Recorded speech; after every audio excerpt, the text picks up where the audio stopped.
The first transcontinental railroad was a triumph in American history that connected us all and fueled the American manifest destiny. The men who built the railroad spent long, hard days to try to connect the U.S., some even losing their lives. Railroads changed the way we looked at transportation forever. They changed a 5-month trip into a 5-day trip, making the world, in a way, smaller. Railroads helped the Union win the Civil War, but this was at the cost of the countless Native Americans who were stripped from their land to build the railroads. Without the railroads, America might not be the way we see it today.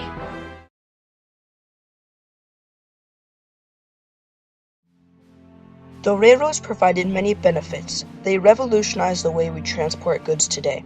The man who invented the first steam locomotive was George Stephenson. He was the first to successfully make the first working locomotive. When people first heard about his new invention, they were amazed that it saved between 60 and 70% on shipping compared to carriages. Americans thought it would be a great idea to build some of them in the U.S., so we did. One of the main items they shipped was kerosene, which is a refined oil used for lamps and lights. Railroads also transported people from one place to another in a shorter time and for a cheaper price than using a horse. Although railroads had many benefits, they also had some difficulties. The railroad caused one of the first ever monopoly schemes. Although the railroad was not directly the cause, it was an important factor. Without the railroad, John Rockefeller, the one brave kerosene manufacturer, probably would not have become rich enough to buy almost all the kerosene factories in the U.S.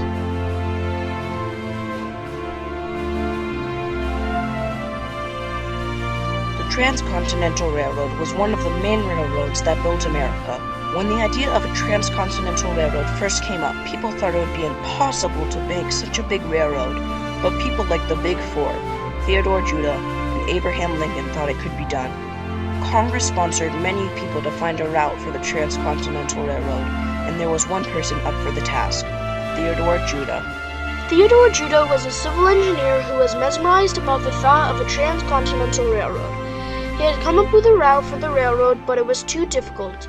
One day in 1859, he got a letter from a man from California named Daniel Strong, offering to show Judah a route along an old immigrant trail. This route was much better. It only required them to pass the summit of one mountain. Judah was happy with the route and started looking for investors. He found a group of businessmen from Sacramento that were up for the challenge. They were later called the Big Four. Their names were Collis P. Huntington, Mark Hopkins, Charles Crocker, and Leland Stanford. They quickly started paying Judah to survey the land to show Congress in October 1861. Many weren't sure if it was a good idea to spend so much money on a project, especially during the Civil War, but Abraham Lincoln signed a paper for the Pacific Railroad Act on July 1, 1862, authorizing land grants and government bonds to the Union Pacific and Central Pacific Railroads. Each section would later connect to make the first transcontinental railroad, connecting Sacramento, California to Omaha, Nebraska, and the already existing Eastern U.S. rail network. Both railroads competed to see who could lay the most tracks the fastest, but each railroad had its own geological features. The Central Pacific Railroad went through mountainous terrain, while the Union Pacific Railroad went through the plains rather than the mountains. The companies were paid by the mile. You would think that the Union Pacific would make more money than the Central Pacific, but that just isn't the case. They received $16,000 for laying over flat land, $32,000 for laying over hill country, and $48,000 for laying over mountainous terrain. In the end, they made about the same amount of money, but they didn't lay the same amount of tracks.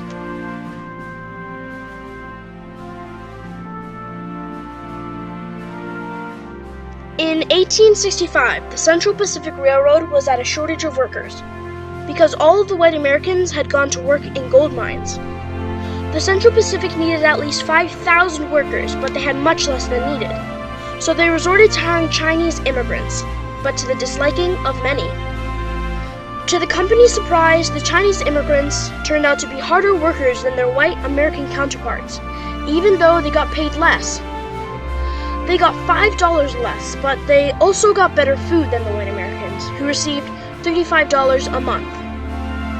The railroad also hired the Irish, but they primarily hired the Chinese. The Chinese first came to America because of the gold rush, but the Chinese who didn't find gold were looking for jobs, and the Central Pacific was hiring.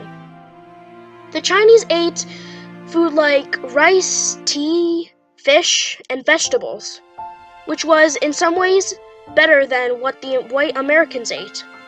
This made them healthier and made it so they could work harder and longer than the white Americans.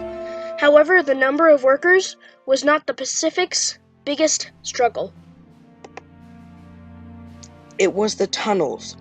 One tunnel that stands out the most is the Summit Tunnel. The Summit Tunnel was projected to take around 3 years to finish, but to try to split this time in half, the Central Pacific came up with a clever plan to dig two opposite sides of the mountain and meet in the middle. Even with this, they wanted to go even faster, so they resorted to using black powder. Black powder is a very dangerous mixture that can explode at the slightest spark or impact. In one such instance, they had received a shipment of black powder, and while opening the shipment, it exploded, killing 6 people. There were many deaths here in this tunnel and in many others. This made the way for the creation of TNT that is used even today. Even with all these challenges, the tunnel was finished in less than 2 years. This can be attributed to the hard work of the Chinese immigrants of the time. The Central Pacific managed to finish only laying 690 miles of track.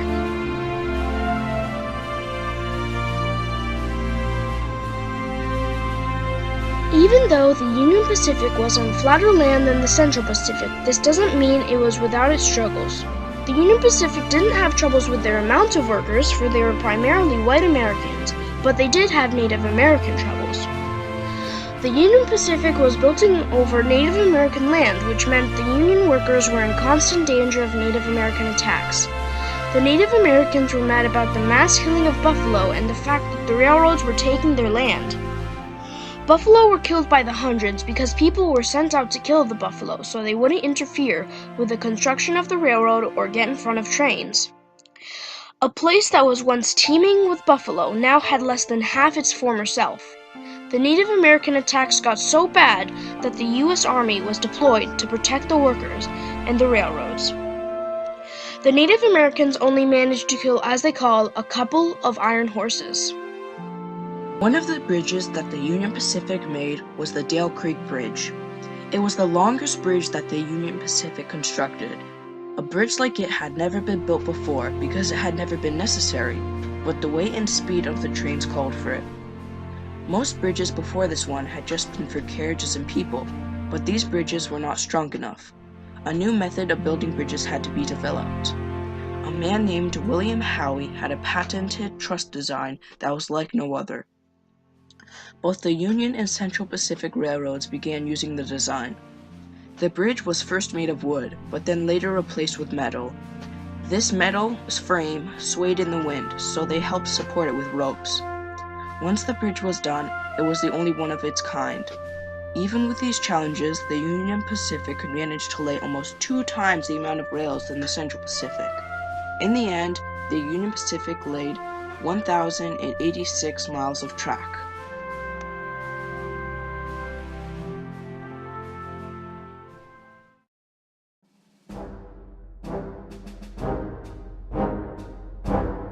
In the end, the two railroads met, and there was a big festival celebrating the connection of the Pacific to the Union Pacific Railroad. At the Promontory Summit, people decorated the cars. 2 train engines, the Jupiter and the N119, went tip to tip. A golden spike was hammered into the ground, signifying the connection of the two railroads and the connection of America. Telegraphs went out to the president saying the railroad was done. The first transcontinental railroad was born, and America was never the same. After this, railroads sprung up all over the country, connecting America.